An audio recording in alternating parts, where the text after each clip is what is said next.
Assembleia de Deus, a harmonia.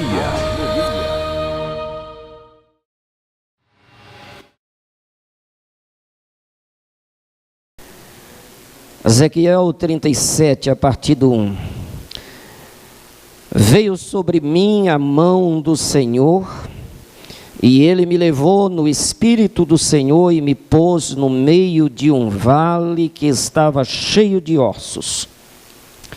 Ele me fez andar ao redor deles, e eu vi que eram muito numerosos sobre a face do vale, e estavam sequíssimos. Ele me perguntou: filho do homem, poderão viver estes ossos? Eu lhe disse: Senhor Deus, tu o sabes. Então ele me disse: profetiza sobre estes ossos e dize-lhes: ossos secos, ouvi a palavra do Senhor. Assim diz o Senhor Deus a estes ossos: farei entrar em vós o Espírito e vivereis. Porei nervos sobre vós, farei crescer carne sobre vós, e sobre vós estenderei pele. Porei em vós o Espírito e vivereis. Então sabereis que eu sou o Senhor. Portanto, profetizei como me foi ordenado, e enquanto eu profetizava, houve um ruído, um barulho, e os ossos se ajuntaram, cada osso ao seu osso. Olhei e vieram nervos sobre eles, e cresceu a carne, e estendeu-se a pele sobre eles, mas não havia neles espírito. Então ele me disse: profetiza ao Espírito, profetiza, ó filho do homem, e dize ao Espírito: assim diz o Senhor Deus: vem dos quatro ventos, ó Espírito, e assopra sobre estes mortos, para que vivam. Profetizei como ele me ordenara. Então o Espírito entrou neles, e vieram e se puseram em pé um exército grande em extremo. Então ele me disse: filho do homem, estes ossos são toda a nação de Israel. Eles dizem: os nossos ossos se secaram e pereceu a nossa esperança, nós estamos cortados. Portanto, profetiza e dize-lhes: assim diz o Senhor Deus: eu abrirei as vossas sepulturas e vos farei sair delas, ó povo meu, e vos trarei a terra de Israel. Então sabereis que eu sou o Senhor, quando eu abrir as vossas sepulturas e vos fizer sair delas, ó povo meu. Porei em vós o meu espírito e vivereis, e vos porei na vossa terra. Então sabereis que eu sou o Senhor, disse isto e o fiz, diz o Senhor. Amém? Podem tomar assentos, nós vamos a uma reflexão rápida sobre este precioso texto, que com certeza precisaríamos de muito tempo para discorrer sobre esta grande visão de Deus ao profeta Ezequiel. Meus queridos, aqui estava a nação de Israel. Para que a gente possa entender, eu preciso contextualizar um pouco essa leitura. Vamos voltar ao finalzinho do 6º século antes de Cristo. Portanto, aproximadamente 2.600 e poucos anos atrás. Deus havia tirado o seu povo do Egito, conforme a gente sabe à luz da Bíblia, e tinha-lhe feito uma promessa de introduzir o seu povo numa terra boa, numa terra que, segundo a visão divina, uma terra que mana leite e mel. Deus havia feito essa promessa a Abraão. mesmo antes dele ter descendente. E Deus disse: olha para as estrelas dos céus e vê se pode contá-las. E com a conclusão que ele tirou que não poderia, Deus disse: igualmente será a tua descendência.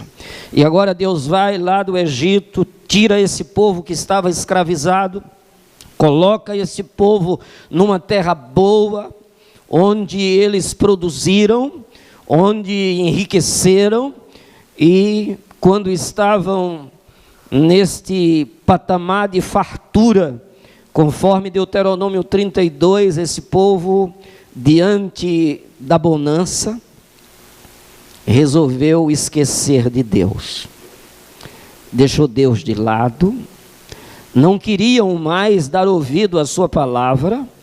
Se a gente lê o capítulo 5, a partir do capítulo 5 de Jeremias, a gente vai verificar que Deus disse: olha, se eu procurar na cidade um sequer justo, eu não vou encontrar. Todos se corromperam, tornaram-se profanos, teimosos, não me dão mais ouvidos. Eles recusaram o senhorio de Deus sobre eles. E resolveram, na própria terra onde Deus colocara este povo, esse povo resolveu adorar outros deuses senão o Senhor. E essa afronta cresceu, culminando com o que Deus diz através de Jeremias no capítulo 5, verso 29, que diz assim: ora, não devo eu castigá-los por isto? Pergunta Jeová. Não me vingarei de uma nação como esta? Um pecado ainda mais brutal e repugnante aconteceu nesta terra. Os profetas pregaram mentiras. Os sacerdotes governam de acordo com seus próprios critérios e vontades. E mais, o povo se agrada de tudo isto. No entanto, o que fareis quando todas essas situações chegarem ao fim? Deus estava dizendo: toda a cúpula religiosa, todos os líderes espirituais do povo, profetas, sacerdotes, levitas, toda esse potencial que poderia produzir para a glória de Deus, os profetas começaram a profetizar mentiras, e os sacerdotes praticavam apenas as suas vontades, os seus desejos, deixando a palavra de Deus de lado. Isto foi o suficiente para Deus permitir que a Babilônia, através de Nabucodonosor, entrasse na cidade de Jerusalém e levasse, na primeira investida, que ele fez 3 investidas, na primeira ele levou os príncipes, os que governavam, e toda aquela casta de dominantes da terra, foram levados escravos para a Babilônia. E entre estes estavam Daniel, Ananias, Misael e Azarias. E levados para lá, eles depois retornaram e levaram novamente agora toda a casta sacerdotal. Entre elas estava Ezequiel, esse profeta que aqui nós acabamos de ler esse capítulo. Então, chegando lá, eles retornaram depois de algum tempo e destruíram Jerusalém, queimaram as portas da cidade, derribaram os muros e destruíram o templo de Salomão, tiraram todos os objetos sagrados da casa do Senhor e levaram também para a Babilônia, deixando apenas em Jerusalém os pobres, os desinformados, e entre estes ficou Jeremias, o profeta que vinha profetizando esta queda, esta ruína em virtude do pecado do povo.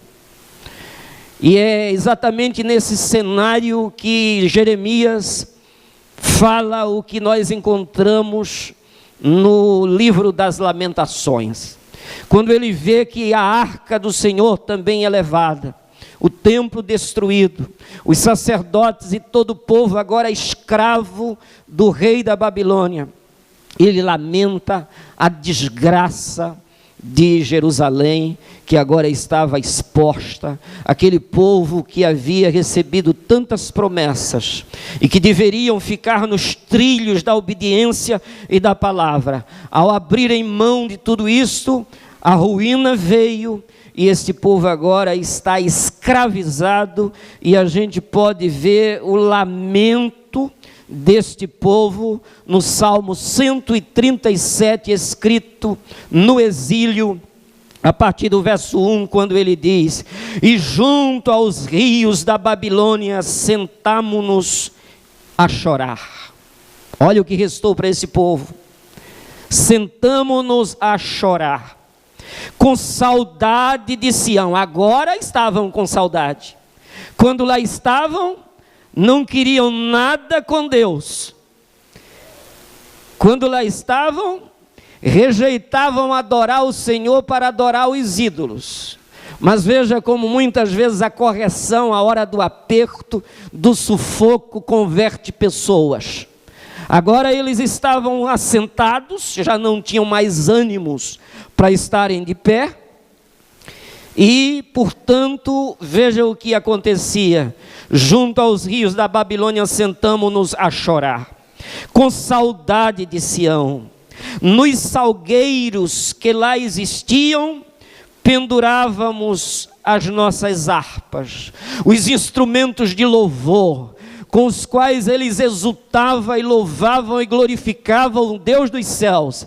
Agora essas harpas estavam penduradas nas árvores, e havia uma solicitação. Veja o que ele disse: pois aqueles que nos levavam cativos nos pediam para entoar belas canções, e os nossos opressores que fôssemos alegres, exclamando: entoai-nos alguns dos cânticos de Sião. Como, porém, havíamos de cantar as canções do Eterno numa terra estranha? Como? Eles estavam sem a mínima condição de cantar. Eles só tinham lágrimas, eles só tinham dores, eles só contabilizavam perdas, e agora estavam nesta maldita situação por conta dos seus próprios pecados, por suas próprias escolhas. Eles estavam então passando por tudo isto, e é exatamente no meio desta desgraça para a nação de Israel que Deus levanta o profeta Ezequiel e dá a ele uma visão. E a visão que ele teve foi exatamente a leitura que nós fizemos. Não aproveitando o tempo, eu não vou repeti-la, apenas frisar, pontuar algumas coisas.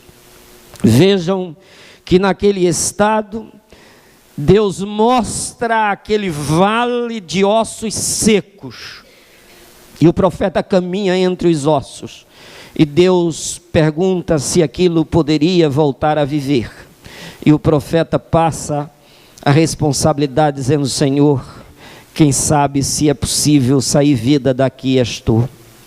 E Deus disse: fala a palavra, profetiza sobre eles, dá uma mensagem a este povo.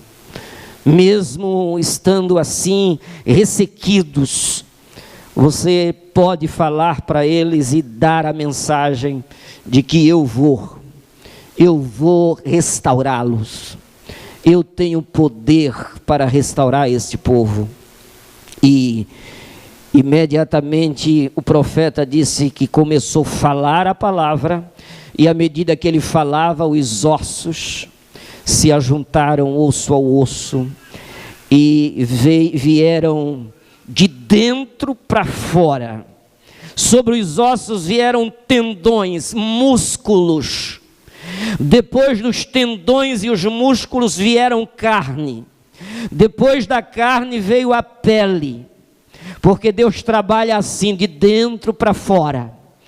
Ele é poderoso o bastante para começar a nossa reconstrução a partir do âmago da nossa alma, produzindo vida no nosso espírito e nos tornando de volta à vida. Então, com esta profecia, tudo isso aconteceu, mas ainda continuavam mortos, e em seguida Deus disse: agora fala ao Espírito para que entrem neles. E quando ele assim profetizou, levantou-se uma multidão em extremo, a ponto de formar um exército incontável de pessoas. Quando ele viu tudo isto, Deus começou a explicar para ele a visão, e disse: olha, Ezequiel,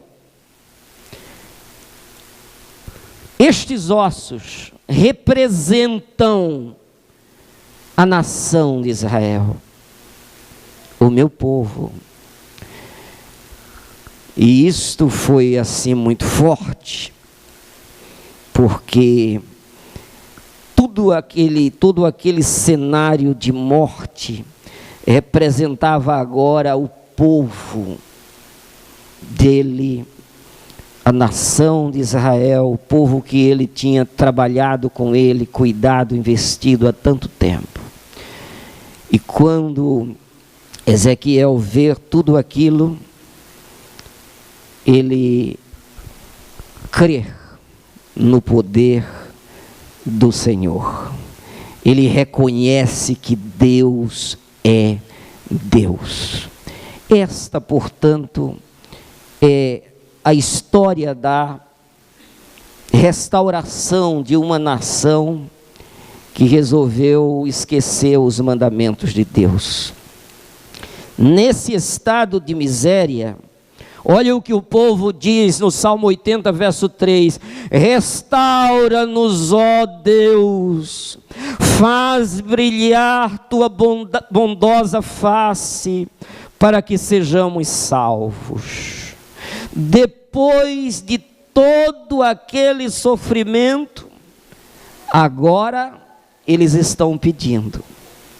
E ainda bem, porque a Bíblia diz que quando na sua angústia se convertia dos maus caminhos e buscava o Senhor, o achavam.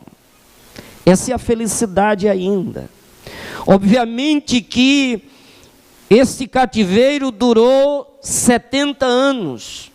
Houve quem perecesse, tudo se perdeu, mas agora pelo menos eles estavam clamando ao Deus dos céus com um coração humilhado, pedindo socorro, e este é o melhor sinal. Quando você vê uma nação em pecado, como a nossa, e os homens de cabeças erguidas, querendo sustentar as mentiras, o roubo, o engano, e jamais se assume, jamais se humilha, jamais confessa, aí não tem jeito, o cativeiro fica eterno e eles são banidos da presença do Senhor. Mas quando há um arrependimento, um quebrantamento, como a gente percebe aqui, esse pedido por restauração é o suficiente para Deus intervir. E Deus, pela sua onisciência, já via esse quadro, mesmo quando permitiu que fossem levados. Olha o que Deus havia dito em Deuteronômio 30 e verso 3: então o Eterno, o teu Deus, mudará a tua sorte para melhor, e se compadecerá de ti. Jeová teu Deus te fará retornar do exílio e te restaurará, terá compaixão de ti e te reunirá novamente de todas as nações entre as quais te havia espalhado. Havia esta promessa de restauração da parte de Deus. O próprio Jeremias, no capítulo 29, o verso 14, também falara igualmente, falando dessa restauração, até que chegou o momento em que, diante do reconhecimento, porque vejam que em toda a leitura que fizemos, em 2 momentos Deus disse: e aí, quando vocês estiverem nessa situação, vocês saberão que eu sou o Senhor. Ele estava falando para um povo que tinha renunciado o senhorio de Deus sobre eles. Inclusive Deus tinha dito a Jeremias: quando te perguntarem por que o Senhor fez isto, você dirá: porque esse povo abandonou o Senhor, e como eles abandonaram o Senhor também os abandonara e os deixara nas mãos inimigas. Era a informação que Jeremias tinha da parte de Deus para justificar aquele quadro de desolação de um povo que ele cuidara com braço poderoso, fazendo prodígios, sinais e maravilhas, e que agora estava nessa desgraça, e a justificativa era: este povo pereceu porque foram desobedientes, porque rejeitaram a proteção do Altíssimo. Ele tinha essa informação a dar, até o momento que esse povo, ao clamar e Deus socorrer, como disse o Senhor: abrirei as sepulturas e tirarei vocês. Veja a alegria desse povo quando volta. Salmo 126 é um salmo pós-exílio, que diz: quando o Senhor trouxe novamente restauração a Sião, nos sentimos como num sonho. Então se nos encheu de riso a boca, e a nossa língua de alegres expressões de louvor.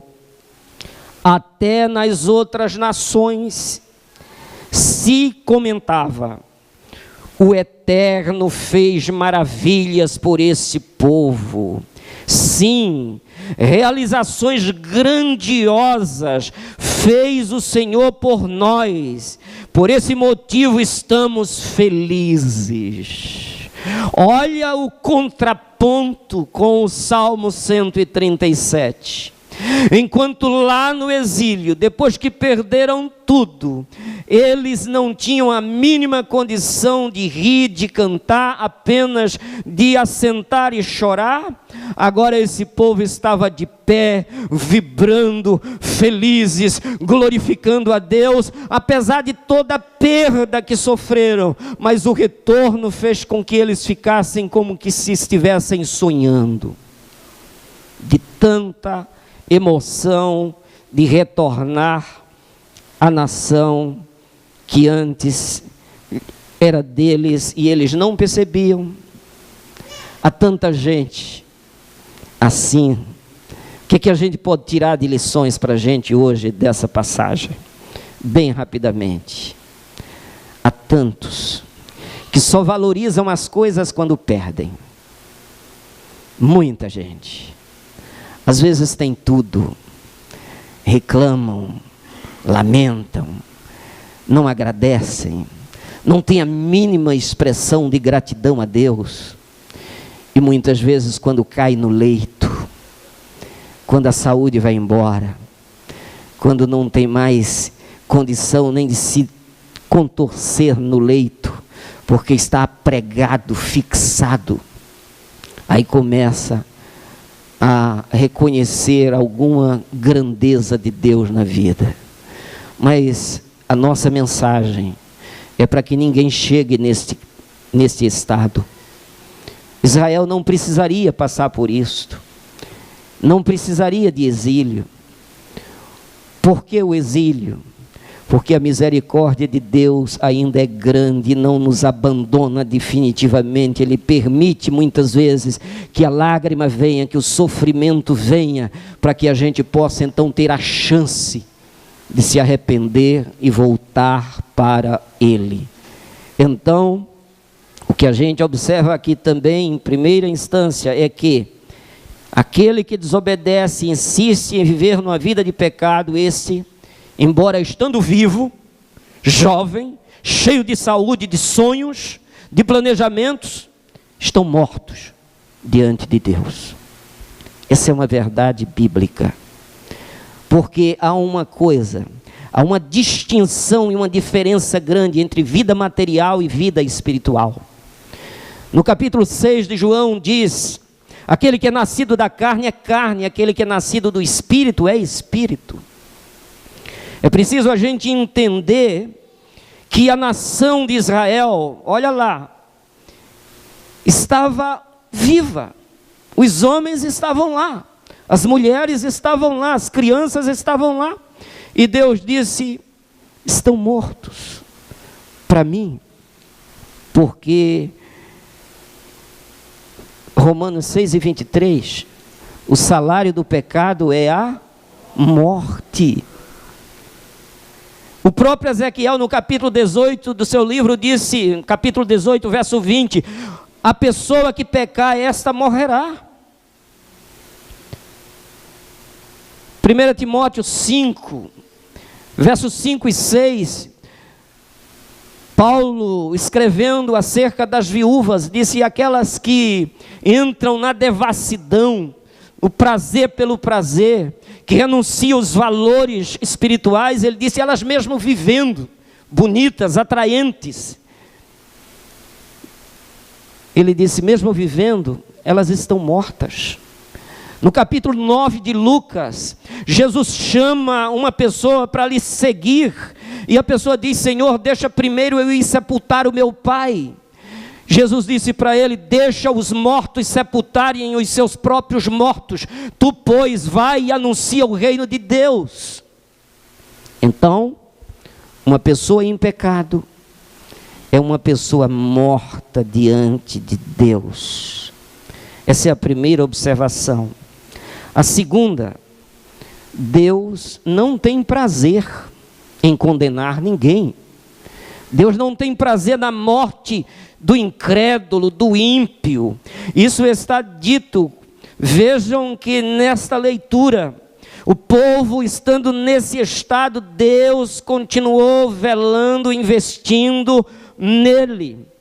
Levantou o profeta, mandou anunciar a palavra, fez as promessas de restauração. Depois dos 70 anos de cativeiro, Daniel se levanta em intercessão, e Deus levanta-se através de todos os meios e recursos que ele próprio providenciara, fez com que esse povo retornasse. E isto fala da misericórdia do Senhor, que está descrita por Jeremias no capítulo 3. Ele disse: se não fosse as misericórdias do Senhor, todos teriam sido banidos, varridos da presença de Deus. Mas mesmo em meio à destruição que o pecado causa, Deus continua investindo para salvar os pecadores.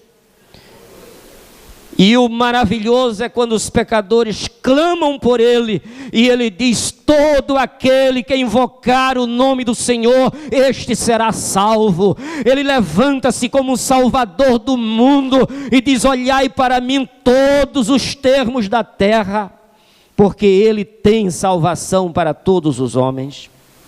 Então esta é a grande notícia: Deus não tem prazer na morte do ímpio. Ezequiel 18:23, afinal, teria eu alguma alegria na morte do ímpio? Palavra de Jeová, o soberano Deus.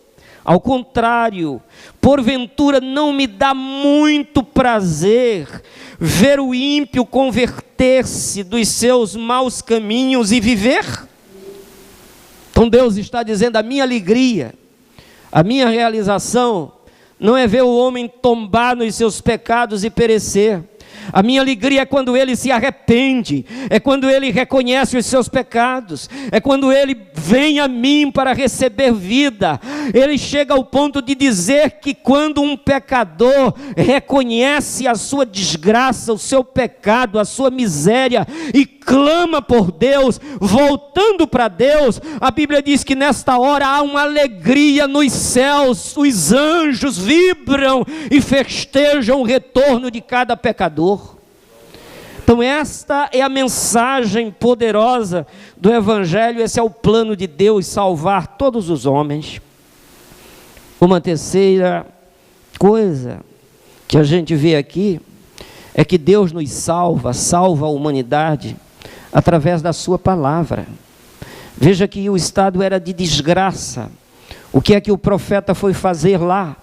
Foi levar a palavra do Senhor, foi profetizar a bênção de Deus, foi anunciar a restauração do povo, foi levar alento àqueles que estavam desalentados, foi levar alegria, conforme diz no livro de Isaías: o Espírito do Senhor está sobre mim, Ele me ungiu para pregar boas novas aos pobres, anunciar o Evangelho aos pobres, restaurar os contritos de coração, consolar todas as pessoas tristes. Ele veio trazer libertação aos cativos e abrir as portas de prisão aos presos e anunciar o ano aceitável do Senhor, o dia da vingança do nosso Deus. Ele vinha proclamando que haveria um dia de vingança, mas enquanto isso não chegava, havia uma porta de salvação aberta, um escape para todos aqueles que desejassem. Jesus chegou ao ponto de dizer: eu sou a porta, quem entrar por mim salvar-se-á, entrará, sairá e encontrará pastagem. Então esta é a mensagem poderosa de Jesus, que nos salva pela pregação do Evangelho, que nos salva pela palavra da salvação. Quem é Jesus? Jesus é a palavra. No princípio era o Verbo, e o Verbo estava com Deus, e o Verbo era Deus, e o Verbo se fez carne e habitou entre nós, e vimos a sua glória, glória do unigênito do Pai, cheio de graça e de verdade. Jesus é a palavra personalizada no ser humano. Jesus é a palavra encarnada, e Ele, Jesus, pregou a mensagem do arrependimento. A Bíblia diz no capítulo 4 de Mateus, que quando Ele veio e encontrou as pessoas assentadas nas regiões e sombras de morte, e quando a presença dele chegou, resplandeceu a luz, e ele começou a dizer: arrependei-vos, porque é chegado o reino dos céus. O Evangelho de Jesus é este, que vem chamando os homens ao arrependimento. Talvez eu pregue outro dia aqui, sobre o que Deus disse lá: os profetas são mentirosos, os sacerdotes buscam os seus próprios interesses, e isso tudo culmina na desgraça. Infelizmente, o que a gente vê hoje é muito profeta mentiroso neste país, neste mundo, anunciando um evangelho que Jesus não ensinou, anunciando apenas bênção para o povo. Como ele disse, fazem isso e o povo gosta. Só querem promessas de bênçãos, não querem se arrepender e deixar os pecados. Olha, o pecado só é cancelado mediante um arrependimento de coração, um arrependimento sério, uma tomada de posição, um quebrantamento diante de Deus. É isso que produz a restauração e a salvação. Sem isto, não há salvação, sem arrependimento. Mas o arrependimento, segundo Deus, produz a salvação. E Jesus vem, veja que para salvar a nação, Deus levanta o profeta com uma mensagem de restauração. Antes ele tinha dito que não havia ninguém. Lá, Muito tempo depois, 6 séculos depois, vem Jesus, e a Bíblia diz que Deus olhou dos céus à terra, não viu sequer um justo, e Ele manda Jesus, e Jesus vem trazendo salvação para todos os homens, anunciando que devem se arrepender e viver uma vida sóbria, justa e piedosa neste mundo, aguardando a bem-aventurada volta dEle para nos arrebatar daqui. Então, o evangelho é este. Depois, quando Jesus parte daqui, Ele constitui os seus discípulos e os seus apóstolos com a mensagem do evangelho. E Ele diz: ide por todo mundo e pregai o evangelho a toda criatura. Quem crer será salvo, quem não crer será condenado. Então, meus queridos, Deus salva através da sua palavra. A sua palavra, conforme explicado pelo próprio Jesus, Ele disse que a palavra dele é espírito e é vida. Os meus pais, que já estão com o Senhor, não conheciam esse evangelho. Morava numa cidade aqui pertinho, entre Moreno e Vitória, uma vila chamada Queimadas, hoje Bonança. E ali, trabalhando, chegaram missionários com a Bíblia Sagrada, e eles resolveram dar ouvidos a esta mensagem de vida, e eles nasceram espiritualmente a partir dali, e hoje eles já estão com o Senhor, e deixaram 14 filhos, os quais nenhum se prostra diante de um outro Deus senão do Senhor, porque reconhecemos a soberania e o poder salvador dessa mensagem. E é por isso que nós nos estabelecemos aqui, para proclamar esta mensagem de salvação, porque somente através dela o homem poderá ser salvo. Não há outra forma, não há outra maneira, a não ser através da mensagem poderosa de salvação. Olha o que diz aqui: deu-nos vida com Cristo, estando nós ainda mortos nos nossos pecados, portanto pela graça sois salvo. Você não fez nada por essa salvação, assim como aqueles ossos não fizeram nada, mas pelo menos reconheceram a miséria em que estavam, e pediram socorro e pediram ajuda. Você poderá ser salvo hoje, se você pedir a ajuda de Deus, reconhecendo os seus próprios pecados. Ele pode sim te dar vida, Ele pode te levantar. E a vós outros que estavas mortos pelas vossas transgressões e pela incircuncisão da vossa carne, vos deu vida juntamente com Ele, perdoando todos os nossos pecados. Você pode dizer amém? Colossenses 2:13. Ele vos concedeu vida, estando vós mortos nas vossas transgressões e pecados, nas quais andastes no passado. Então Ele vem e de fato restaura.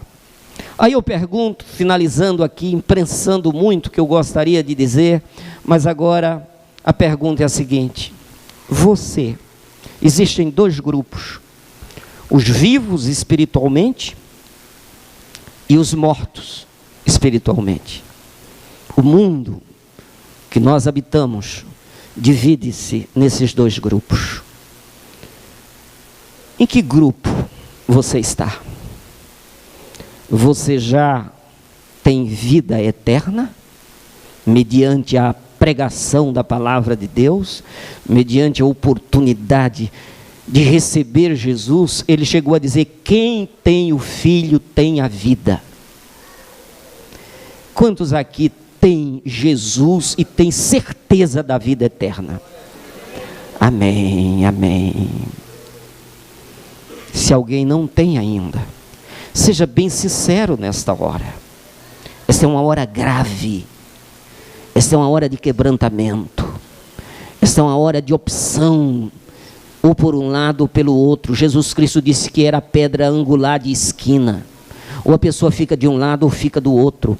Quando ele vier, a Bíblia diz: estarão dois no campo, será levado um e deixado o outro. Aquele que se preparou, aquele que clamou por misericórdia, aquele que estava vivo para Deus, esse vai subir. Mas eu tenho um termômetro aqui, um instrumento de Deus, para que você faça o seu próprio teste. A gente não pega lá o instrumentozinho e põe aqui e não sabe o nível de temperatura do corpo para saber se está com febre ou não? Vamos fazer isso agora? Olha, Colossenses 3:1. Se, pois, fostes ressuscitados juntamente com Cristo, buscai as coisas que são de cima, onde Cristo está assentado à destra de Deus. Pensai nas coisas que são de cima, e não nas que são da terra. As da terra são secundárias. Primeiro lugar, as de cima. Primeiro lugar, o reino de Deus. Primeiro lugar, o Senhor Deus dos exércitos. E as demais coisas serão acrescentadas, é secundária. Na tua vida, o que é que tem primazia? Põe esse teste aí. O teu emprego, a tua família, o teu lazer. Aonde você dedica o seu tempo?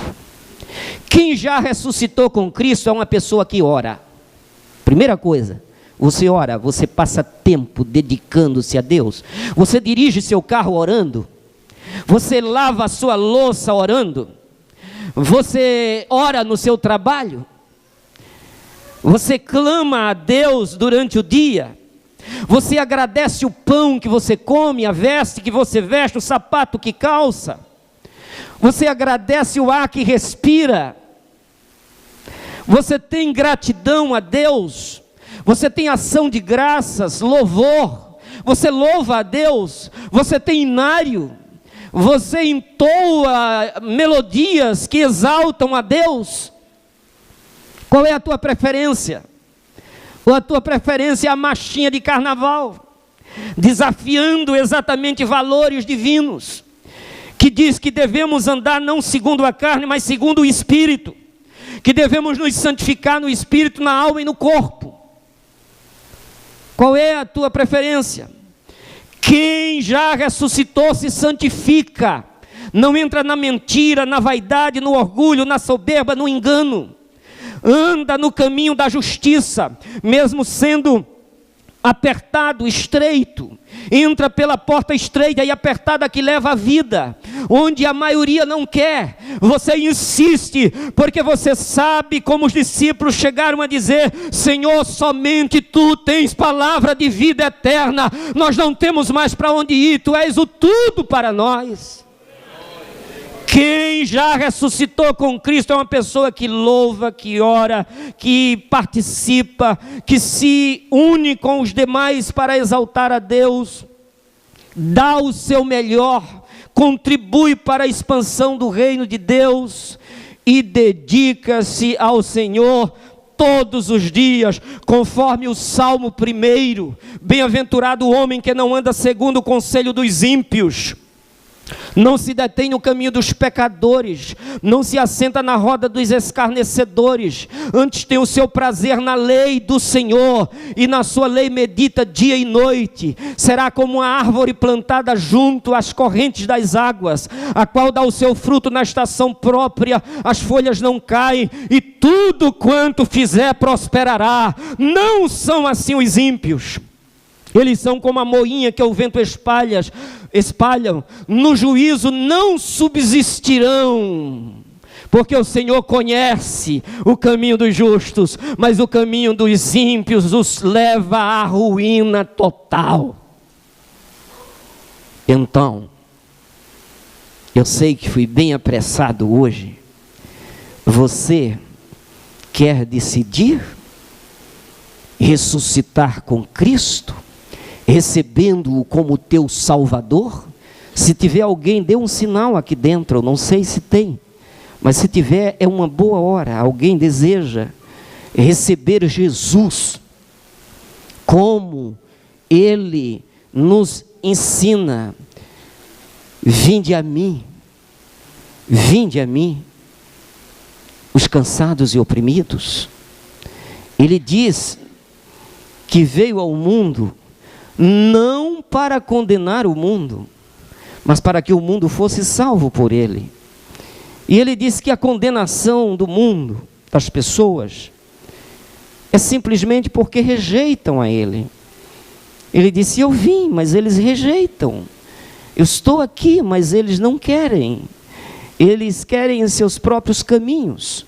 Eles tomam suas próprias decisões por caminhos equivocados e por isso perecem. Se tiver alguém daqui para o término desse culto, tem a chance de vir e confessar e entregar suas vidas a Jesus. Igreja Assembleia de Deus, Harmonia.